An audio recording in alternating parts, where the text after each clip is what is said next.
there, good afternoon, aloha, how's it going? Today is Thursday, January 16th, 2025, currently 78 degrees Fahrenheit, that is 25 Celsius, and I'm getting started with another gorgeous sunny day here on the beautiful tropical paradise island of Kauai, Hawaii. My hotel, just a 5-minute walk down there.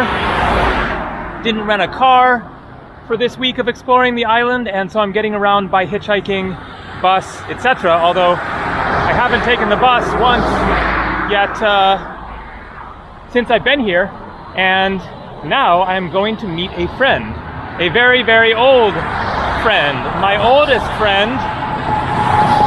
A few of you might remember him from a video last summer when we were sitting by a creek in California talking about the rainbow gathering that I had been to earlier that summer. And so he is here house sitting on Kauai. Just happens to be here the same week that I'm here. Haven't seen him yet since I got on the island. So I'm headed up to Kapaa, just 15 minutes north of here. And we'll meet up with him and we'll do some sort of an adventure, likely involving hiking, waterfalls, something like that. So let's see how the hitchhiking goes today.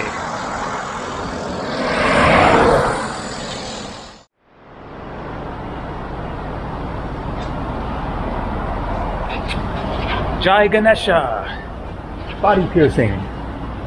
So, mission accomplished so far. This is Kapaa, a 15-minute drive from where I was hitching there. Got a ride with some cool young local guys, 4 other guys in a little sedan there. I squeezed in. They were going to the Hoopii Falls for the day, which I might end up going to with my friend Yeshua. I am just waiting to hear back from him. He was driving down from the north and traffic was bad and he doesn't have a connection everywhere or something like that. So in the meantime, I'm going to Papayas, the health food store, get some juice and a couple other things, and wait for a message from Yeshua. What a day, man. We are lucking out here, smack in the middle of winter, but perfect weather. Got some pomegranate berry juice and organic coconut water. Just waiting to hear from Yeshua. I tried to give him a call. It goes straight to voicemail, so no big deal. It is a beautiful day. Drink some juice and then go for a wander. Maybe head over to the beach and show you what the beach right here in Kapaa is like. So the Waiapuli Beach Resort and Spa. And there is Kauai Village Shopping Center, the Safeway, Starbucks, Ross, Subway, etc. So this resort did not exist here way back in 1997 and 98 when I was on the island. In 1997, I came here for 2 months as a budget backpacker camper on the Big Island and Kauai. And then in 1998, I came back also in winter and got a job on an organic farm and worked up there for 6 months. So this was just like a field and some trees and a little trail over here.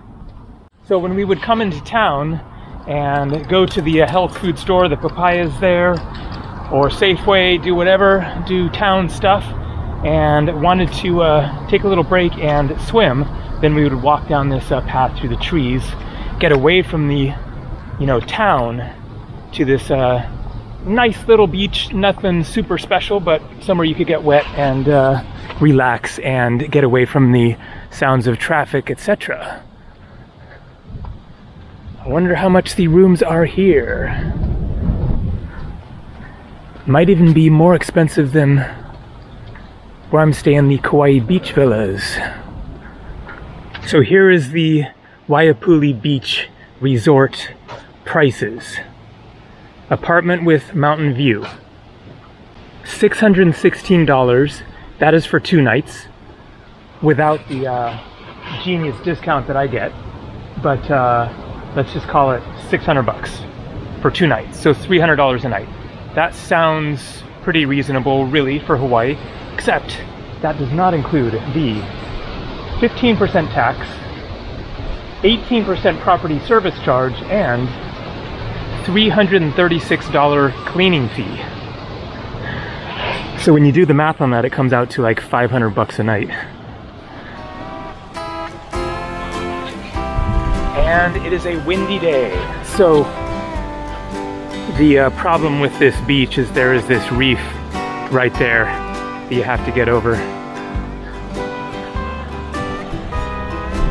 So you can get in the water, but it's really far from ideal. You have to step over rocks, and then it's really shallow.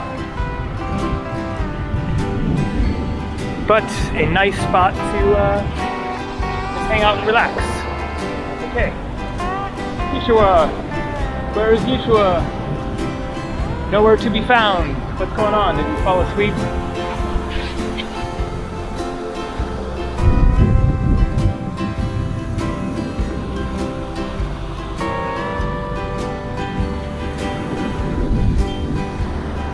And just thought that I would show the food trucks here.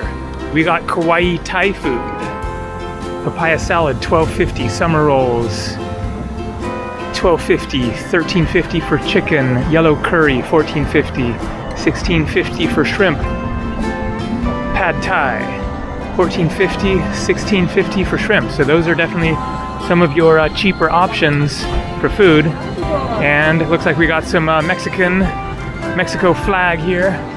Tacos, pastor, $6, I guess, for 1 taco. Quesadilla, 10. Burritos, 15, 15, 18, 15, 15 bucks. Got some kayakers, kayak rentals here. Basic double kayak, $75. It doesn't say for how long. And then, can't quite tell what this is. Bowls. Tony's Catch, I guess maybe seafood, K&K Island Eats, local food, local ingredients. So, good spot to grab a bite and then go to the beach or whatever.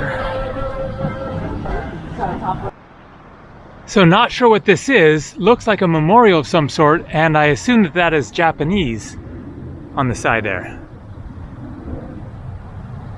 And then here is the library. A great resource, especially if you are here camping, living in your car or whatever, then get a library card, and then you get Wi-Fi in there. You can sit and work on the computer, plug in your laptop, restrooms, etc. So while I'm waiting to meet up with Yeshua here, then just wanted to explain really quickly how I know him. I mentioned that he is my oldest friend. So Yeshua grew up down the road, the same dirt road that I was raised on. I showed our old house in a video a while ago outside of Willits in Northern California, about a 5-mile drive outside of that little town of 5,000 there. So his parents lived on another piece of property on that same dirt road, just, half a mile away or so. But he moved away in, I think, 2nd or 3rd grade. Then his parents divorced, I believe, and he moved with his mother down to Ukiah, which is the town that my mom now lives in and has lived in for more than 30 years. And so we didn't see each other so much after that. But when we first moved onto the land there when I was 5 years old, then I think they must have been there. And so I must have met him and his parents, right away after arriving there back, that was now 47 years ago, about, when I was 5 years old. And so we hung out, as friends there while he was living there, and then he would come up there because his father still lived on that property, and so he would come stay with his dad, and so I would see him sometimes then as well. but we always just kept in touch over the many decades now, and would see each other just at random times when I'm back home, you know, visiting my mom. Then I will sometimes go visit him then. And so we've just managed to, you know, stay friends for a very long time now. All right. Where is he?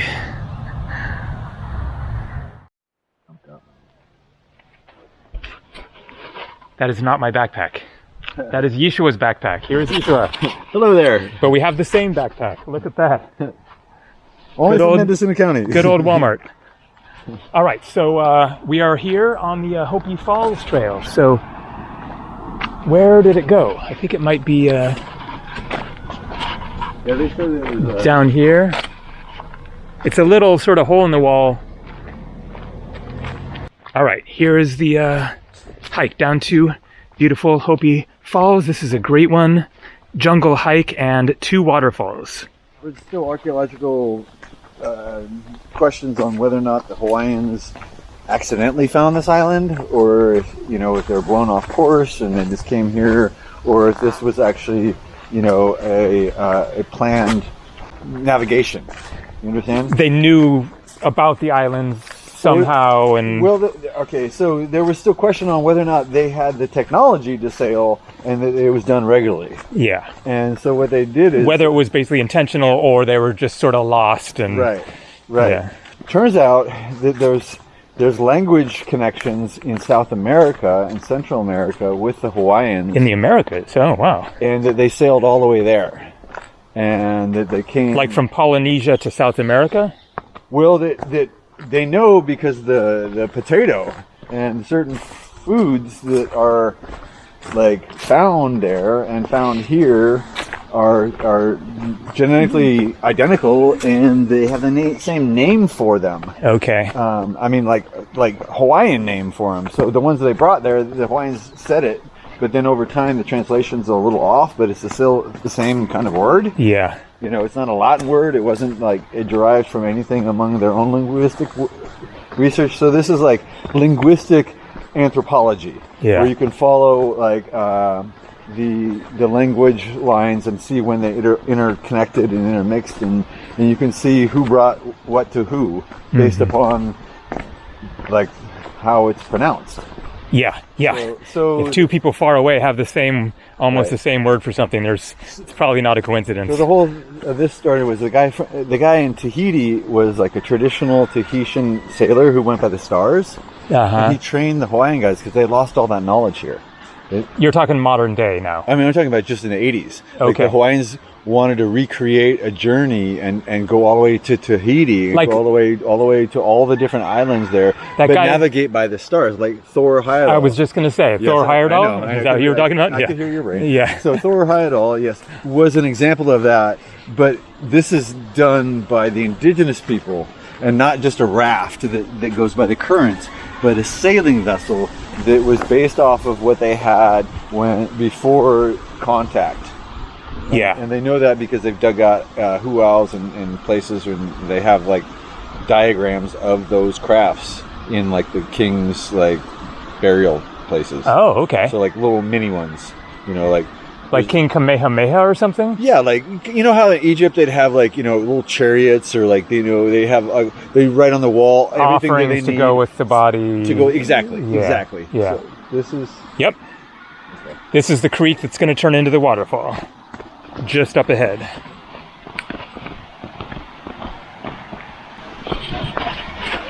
This is just 10 minutes outside of Kapaa, so a great hike and very easy to get to.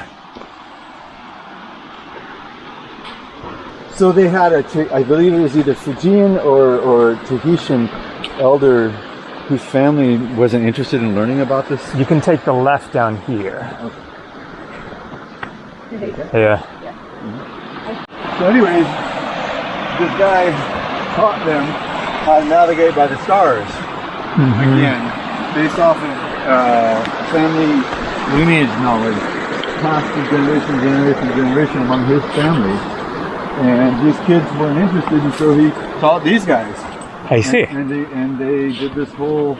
There's a book about it. There's a video about it. There's like a documentary. I cannot the life of me remember right now, but I have it. But you're still talking back in the 80s or now current time there? Since the 80s, they've been doing this. Yeah. Now the Hawaiian. You mean the sail across the ocean? Yes. Okay. They still do this expedition every once in a while. They do it again. Yeah. Okay. They in fact, actually, the Tahitians just came here, like a couple months ago. Oh, they just arrived from doing that voyage. Yeah, they came and then they went again, and then a group of Hawaiians sailed off, and I mean, like so they're reconnecting their trade routes, like they're reconnecting their tribal ancestry in physical, to prove. Not only to the Western world, but also just among themselves. Like they know that the industrial age is going to end eventually, and they're going to be stuck on an island in the middle of nowhere. So they better know how to get somewhere else if they want something else. Yeah. So that they want to reestablish this knowledge, and they have. Yeah. Since the 80s.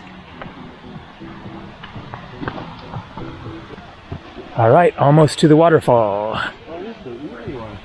Yeah. And then there's a second one that's a bit of a longer hike. All right, you can hear it. It's a nice one. Oh my God. Yeah. So, it's a good one for jumping in. It's super deep down there. Yeah. Yeah. I'm game. Yeah, for sure. Me too. Let's get it on video. Absolutely. I have my GoPro underwater camera. Okay. Yeah. Hoopii Falls.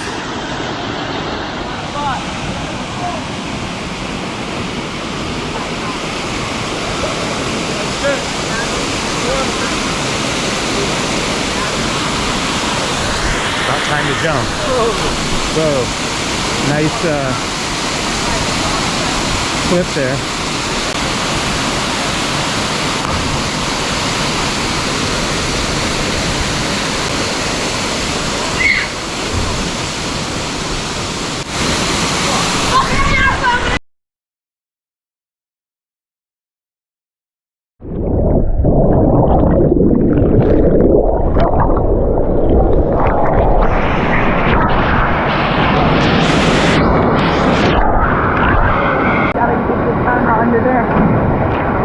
What do you mean? I like take the camera under there. Get the underwater fall shot. I go take them now. I go take them. What's that? Stop. I go take it over there. I'll get it. Go for it, Yeshua.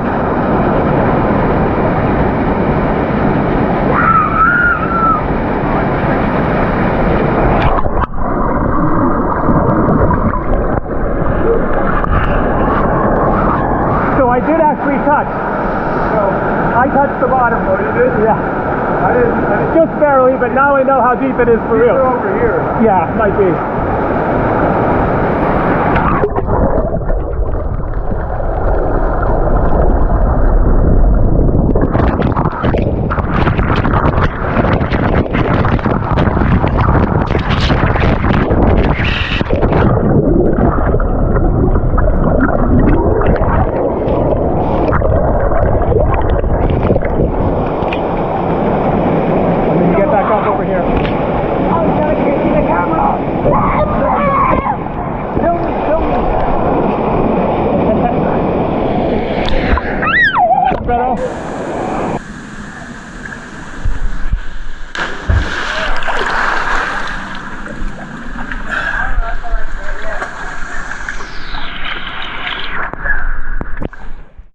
Mountain is like the start of it.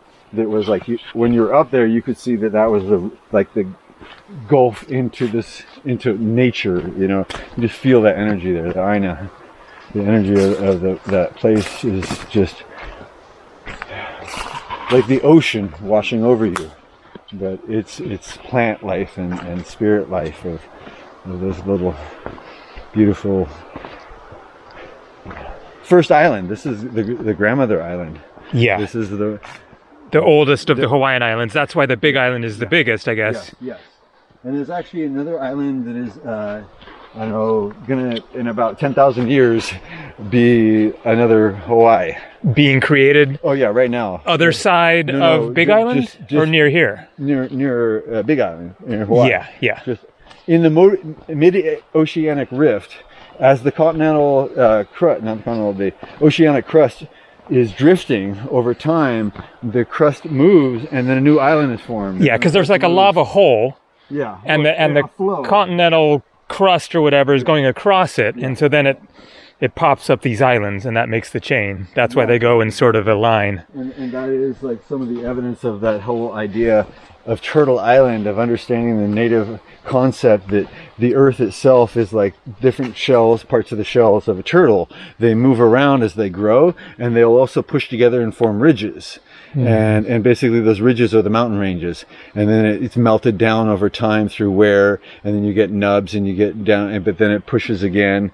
And that subduction zone is where like the oceanic crust meets the Pacific crust, and it goes like this. It has a subduction zone, and all that forces down, and then it comes up in volcanic ranges all along the Pacific rim. Is basically all along the rim of the crust. It's going underneath another crust, melting, and then coming up of Mount Lassen, Mount Shasta, Mount Rainier, Mount St. Helens. All of those volcanoes. From the lava coming out is actually from the oceanic crust, pushed down and down and down hundreds of thousands of years ago, melted and now coming out in volcanic eruption. Now this one is different because this one is a hot spot that is basically a plume of magma coming from deep within the core of the earth, finding its way up like a geo spring, bubbling up in an area that is, like you said, a flume or a crack in the earth that is her womb. Literally, her womb is birthing these islands. Pele's womb is birthing these islands of magma. And that is sort of like how it flows with it, and the islands form, and her new children are formed, and new children are formed as one's getting old and melting down and new one's bursting out of the ocean. Is that recycling of life, is a continual never-ending circle upon creation. So come back in 10 million years and maybe there will be 10 Hawaiian islands or 12 or melted. Well, it depends upon the polar ice caps and whether or not the sea levels are up or down, and they rise and fall over time. Also, the earth has a tilt and an axis that they can tell over time of a core sampling with the earth of the iron ore in the magma as it forms. It always lines up north-south. The iron magma, when it cools, it lines up. So what they've done is they've done core sampling like you would in a tree, where you drill in, pull out a sample, and you can see all the rings. But they did this in rock. And it shows over millions of years we have pole shifts of slight deviations, and then some are just complete flips. And basically different parts of the planet get flash frozen. So this is actually where we will probably, I think, continue up that way. Now I forget. We might want to remember, I'm not sure what happens if you go that way. Right. Yeah, we might want to remember this and take the right. Do we want to go? Yes, we're going to go straight this way. Okay. So back to Kauai, what you were saying is that he did the power line trail. So 4 days, you said? I took 4 days. I could have done it in 2 if I didn't have a big pack, but I didn't know how long it would take, so I packed for a week.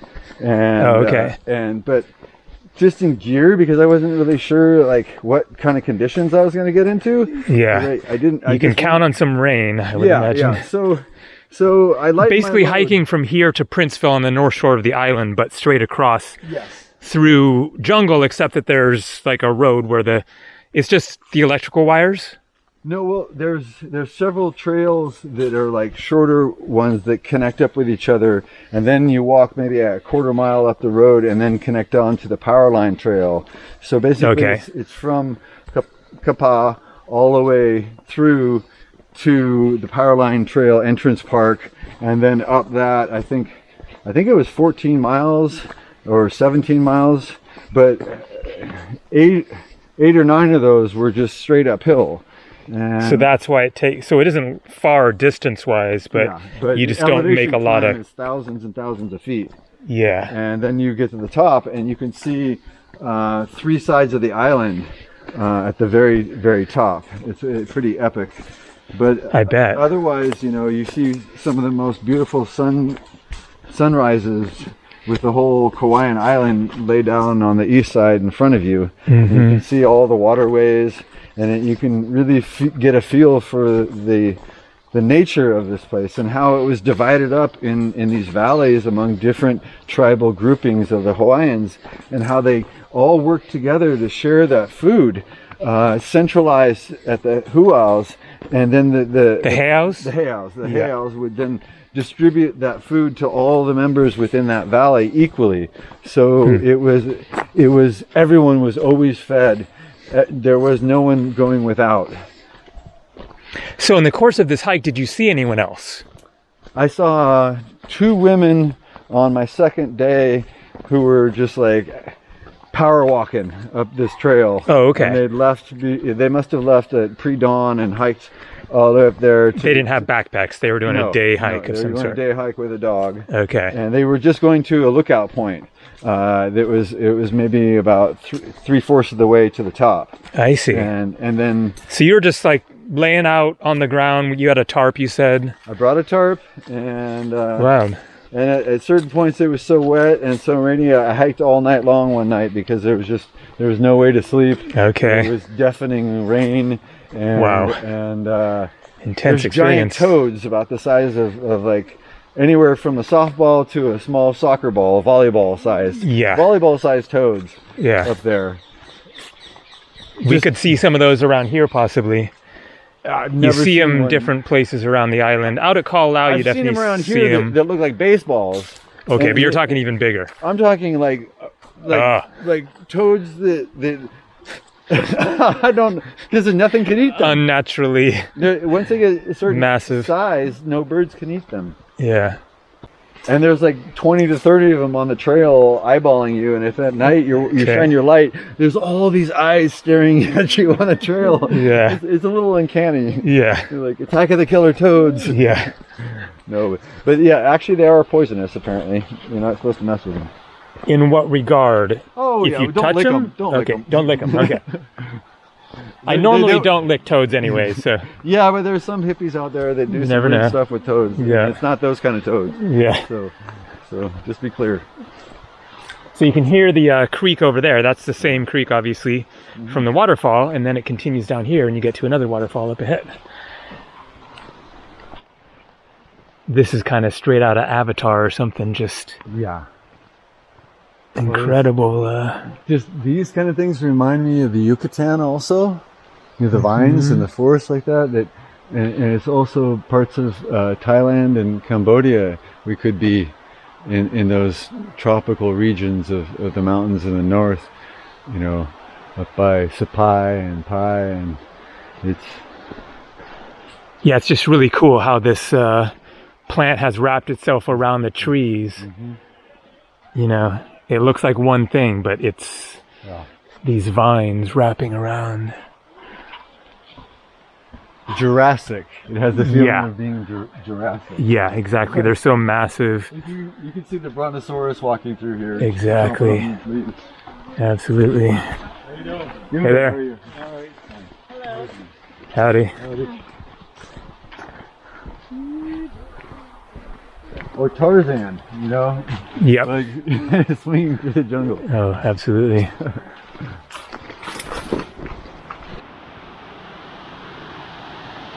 Wow, nobody else here. So you can get down to it. You have to go, I think, there, up and over. I've been here before. Okay. Long time ago with my brother Nico. But not to the other one. Maybe you just took you straight here. I guess we just took it. I don't remember that one. Right. So, I mean... But I do remember this whole, like, rock bed area, and there was, like, areas where you can sit down in the water. And just, but it was, I think it was actually in the dry season because there wasn't even that much water coming out. Okay. Yeah, in the summer it would be drier. And is there another way to access it from... I don't know, but there could be. I don't know about down there. I think if you keep on going down, there's another road. You Makes can sense. This one first. Okay. And that's why. Yeah. So there's a rope swing down there. Yeah. I mean, it's a little late to... We had a whole bunch of kids with us. He wasn't going to take him to the big one with the big old thing there. I see. We had a whole bunch of kids. Okay. So this one was a safe place in the water, and it's not that deep, and the water's, you know... Yes. Yes. The other one is not. This where is you just a wanna bring pool little- that you can- little kids 5 years old and younger or not. Yeah. No. That's a good spot for them to fall on a rock or whatever. Yeah, this is nice. Yeah, this is a great pool for swimming. We're a little late as far as being in the sun, but rope swing there and nice calm waters. And it literally is about 4 feet, 3 feet deep in parts in here. Yeah, exactly. So this would be the good place to. Good for kids. Yeah, for definitely. And it's got steps down into it. Exactly. Pretty amazing. Exactly. Like those,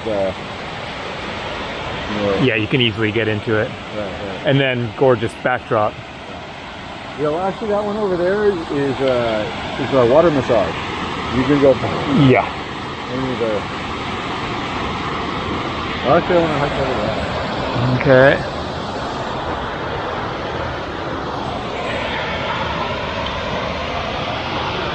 So from here, we will just hike on back to the car.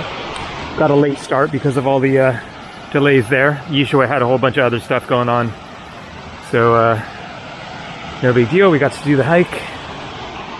And good to reconnect with them.